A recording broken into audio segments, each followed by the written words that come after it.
कधीच नाही चुकणार तुमचे फेवरेट टीव्ही शोज झी5 सोबत, तेही एकदम फ्री। सगळा कॉन्फिडन्सच गेला हो माझा। इतकं सगळं व्यवस्थित प्लॅनिंग केलं होतं मी। प्लॅन बी बी तयार केला होता का नाही? काय चांगलं झालं नाही हो। आग येतोय, आग येतो। अरे भाई की रम्या, होते असं कधी कधी, म्हणून असं हात पाय काढून बसायचं नसतंय रे बाबा। हे बघ, एक देव पावला नाही ना तुला, तर दुसरा कुठला तरी देव पावल। जाऊ दे की दहीहंडी नाही पावली तुला, विसर्जन आहे की,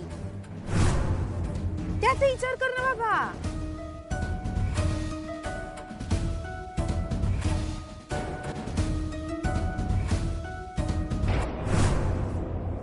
काय झालं, तुम्ही अशा का बघताय? भुवनेश्वरी या घरच्या सुनबाई नव्हत्याच ना, त्यांनी फक्त हे घर सांभाळलं होतं। आवत बरोबर आहे तुमचं, म्हणजे तिनं जरी माप ओलांडलं नसेल तरी बी माझ्या ताईनं या घरासाठी लई काय काय केलंय हो। आणि या समध्या गोष्टींमुळे का नाही तिला या घराच्या सुनेचा अधिकार मिळाला होता, ते बी तिच्या स्वतःच्या कर्तृत्वानं। हे बाकी लाख मोलाचं बोललीस बघ दुर्गे। भुवीनं या घराच्या परंपरा रीती समध्या पाळल्या बघा। विचारा की सुनबाईला, सुनबाई सांग की, म्हणजे या घराच्या परंपरा पाळण्यासाठी तुम्हासनी 10 दिवस घराबाहेर पाठवलं होतं की नाही?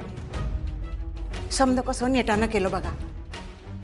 अहो मनावर दगड ठेवून अधिपतीला घराबाहेर ठेवलं होतं। तेच म्हणते मी, त्यांनी परंपरा पाळल्याच असतील, कारण त्या बदलण्याचा अधिकार त्यांच्याकडे नव्हता। तो फक्त या घरच्या सुनेलाच असतो। आणि तुम्ही म्हणताय की नाही, तसं या घरासाठी त्यांनी खूप केले, मला मान्यच आहे ते सगळं। पण म्हणून त्यांना तो अधिकार नाही ना मिळू शकत, तो या घरच्या सुनेलाच मिळू शकतो। आणि या घरची सून मी आहे।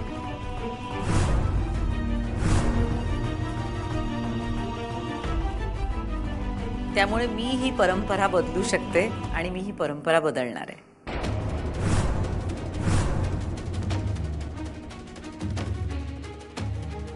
मी काय म्हणते आई, आपण यावेळी करूया का तळणीचे मोदक? अगदी तयार आहेत म्हणून म्हटलं, पुढच्या वर्षीपासून करूया ना उकडीच्या मोदकांची परंपरा सुरू। अक्षरा, असा किती वेळ लागणार आहे उकडीचे मोदक करायला मला सांग? सारण तर तयारच आहे की नाही? आणि हे बघ, तुलाही उकडीचे मोदकच करायचे होते की नाही?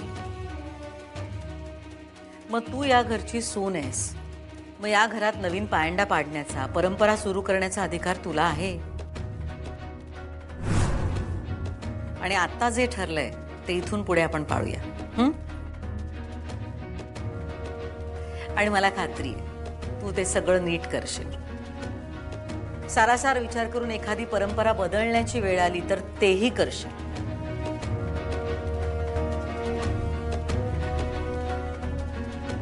दुर्गे चल।